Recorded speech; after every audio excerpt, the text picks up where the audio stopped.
Okay, I'm about to start talking about Tim Tebow. And when I talk about Tim Tebow, I have to wear a Georgia shirt.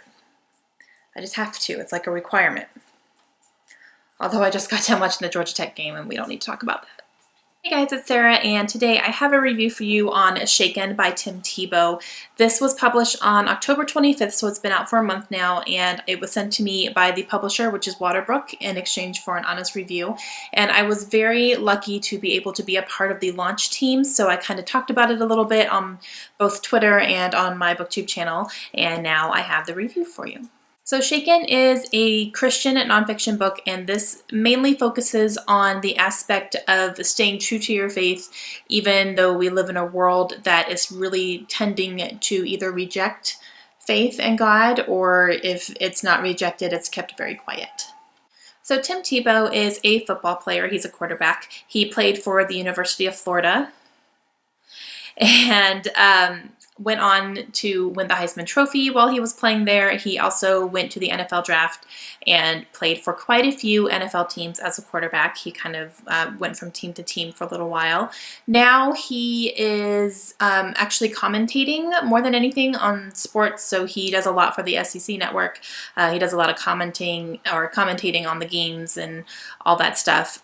He made a lot of news when he was in college for putting Bible verses on his eye black, which is what they put underneath their eyes when they're playing, and he would write Bible verses on there. When he did that, those were Googled millions and millions and millions of times, so that was pretty impactful. And then also while he was playing for the Denver Broncos, they won a really big game, and he dropped to one knee and he prayed. Right after that victory happened, it was caught on camera and it was dubbed Tebowing, so it kind of became a trend.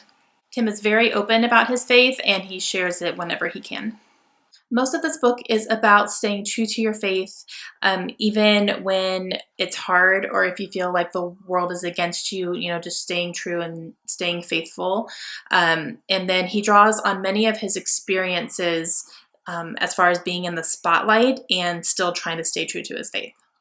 He was definitely stayed strong throughout a lot of these times where he was literally being mocked or criticized, and his character was attacked, and he stayed strong and faithful throughout those times, even though it was very publicly done.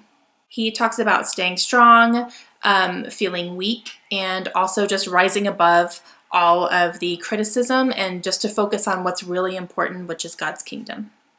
Tim's message in this book is really important, and I feel like he has one of the most public displays of his faith and his Christianity among so much hostility that is felt towards both him and his football playing and his career. And he gets very criticized over people thinking that he's overrated and maybe doesn't deserve to be an NFL quarterback, even though his numbers say differently.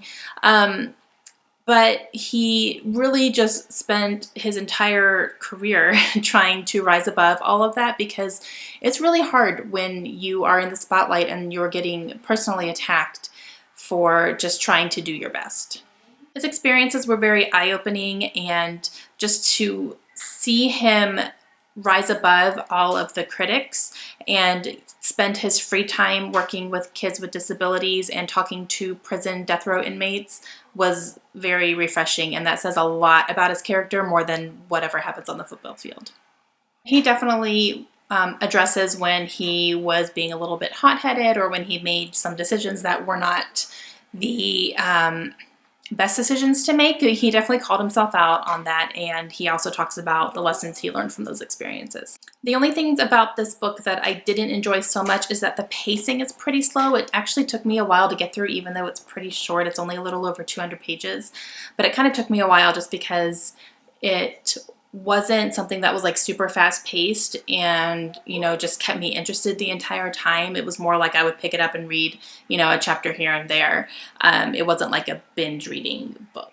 And also his stories jumped around a lot. He went from, the NFL, back to college, back to when he was 15, back to this, back to that. So it was a little bit hard to follow kind of the timeline, but I mean, I understand that the chapters he was talking about, he drew on experiences for each one of those chapters, so it can't really go through a timeline, but that kind of writing still throws me off a bit.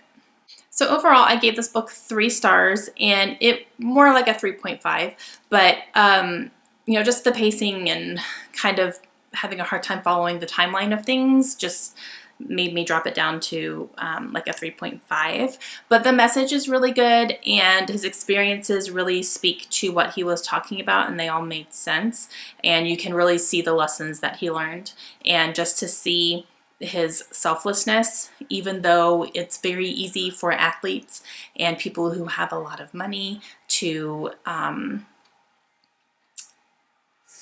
throw it away, I guess, or not use their time wisely, become selfish. And Tim seems like the most selfless person I've ever read about, I guess, just because the way he spends his free time is not focused on him. It's focused on other people and focused on people who normally would not have experiences like to be able to talk to Tim Tebow. He makes friends with kids with disabilities, and they're just like starstruck, but he's really showing them like, I'm just a person too.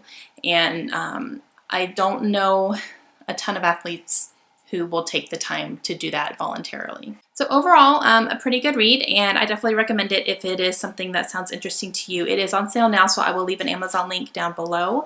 And thank you, Waterbrook, for sending this to me so that I could read and review it. And I hope you guys enjoyed that. If you have any questions, let me know, and I will talk to you guys again soon. Bye.